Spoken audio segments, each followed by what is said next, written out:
ঐতিহ্যবাহী ব্রহ্মগাছা ইউনিয়নের 4 নং ওয়ার্ড কর্তৃক আয়োজিত আজকের এই ইফতার এবং দোয়া মাহফিলের স্নেহস্পদ ছোট ভাই সভাপতি শামীম,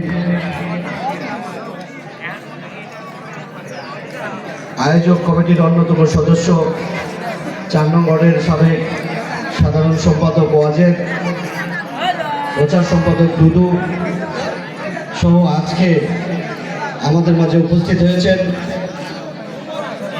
রায়গঞ্জ উপজেলা কৃষক দলের সম্মানিত সভাপতি বন্ধুবর আবুল কালাম আজাদ, ব্রহ্মগাছা ইউনিয়নের সাবেক সাধারণ সম্পাদক কামরুল ইসলাম রতন ভাই,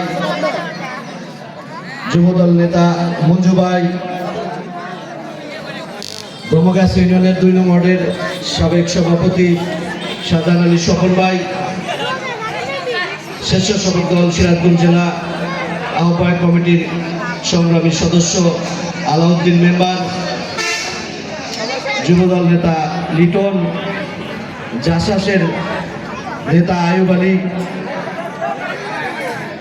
পৌর স্বেচ্ছাসেবক দলের যুগ্ম আহ্বায়ক হানিফ সরকার সহ উপজেলার বিভিন্ন স্তরের নেতৃবৃন্দ আমাদের মাঝে ইতিমধ্যেই উপস্থিত হয়েছেন রায়গঞ্জ উপজেলা বিএনপির সাবেক ভারপ্রাপ্ত সভাপতি, সাবেক সিনিয়র সহসভাপতি, অত্যন্ত সিনিয়র নেতা, সকলের প্রিয় নেতা জনাব খায়রুল ইসলাম ভূঁইয়া। খায়রুল ইসলাম ভূঁইয়াকে তার আসন গ্রহণ করার জন্য বিনীতভাবে অনুরোধ করছি। সংগ্রামী নেতৃবৃন্দ, আপনারা জানেন আমরা পবিত্র মাহে রমজান মাসের একেবারে শেষ প্রান্তে পৌঁছে গেছি। রমজান মাসে আমরা গুনাহ মাফের জন্য আমরা মহান রাব্বুল আলামিনের নিকট প্রার্থনা করব। বলা হয়েছে রমজান মাসে যদি কেউ গুনাহ মাফ নিতে না পারে তাহলে সে ব্যক্তি ধ্বংস হয়ে যাক।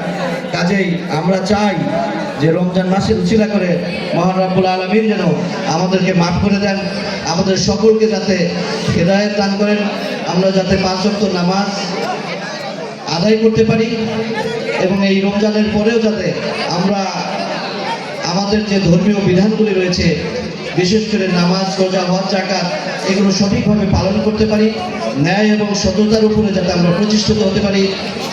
আপনারা জানেন যে দীর্ঘ 17 বছর পরে এরকমভাবে উন্মুক্ত ময়দানে আমরা ইফতার করার, আলোচনা করার, দোয়া করার সুযোগ পাচ্ছি। স্বৈরাচারী ফ্যাসিস্ট হাসিনা সরকারের আমলে আমরা এগুলো করতে পারি নাই। ফ্যাসিস্ট হাসিনার পতন হয়েছে, দেশ দ্বিতীয়বারের মতো আবার স্বাধীন হয়েছে। আমরা মুক্তভাবে, স্বাধীনভাবে কথা বলার সুযোগ পাচ্ছি। তারই ধারাবাহিকতায় আজকে আমরা এখানে উপস্থিত হয়েছি। এখানে উপস্থিত হওয়ার উদ্দেশ্য হচ্ছে দেশনেত্রী বেগম খালেদা জিয়ার সুস্থতা কামনায় দোয়া, দেশনায়ক তারেক রহমানকে যাতে সুন্দরভাবে, সুস্থভাবে দেশে ফিরে আসতে পারেন এবং বাংলাদেশের মানুষকে যাতে আবারও ঐক্যবদ্ধ করে সুন্দরভাবে সুখী সমৃদ্ধিশালী একটি দেশ গঠন করতে পারেন। আগামীর ভবিষ্যৎ প্রধানমন্ত্রী হিসেবে আমরা যাতে তাকে আল্লাহ পাক যাতে কবুল করেন। আজকের এই ইফতারের আগ মুহূর্তে আমরা সেই দোয়া করব। আমরা দোয়া করি আমরা যাতে আল্লাহ ভীতি তাকওয়ার উপর প্রতিষ্ঠিত হতে পারি এবং বাংলাদেশের সকল মানুষ যাতে সুন্দরভাবে জীবনযাপন করতে পারে এবং সত্য ও ন্যায়ের পথে প্রতিষ্ঠিত হতে পারে, সেই আশাবাদ ব্যক্ত করে আমি আমার সংক্ষিপ্ত বক্তব্য এখানেই শেষ করছি। সকলকে ধন্যবাদ জানাই। এই পর্যায়ে আমি সংক্ষিপ্ত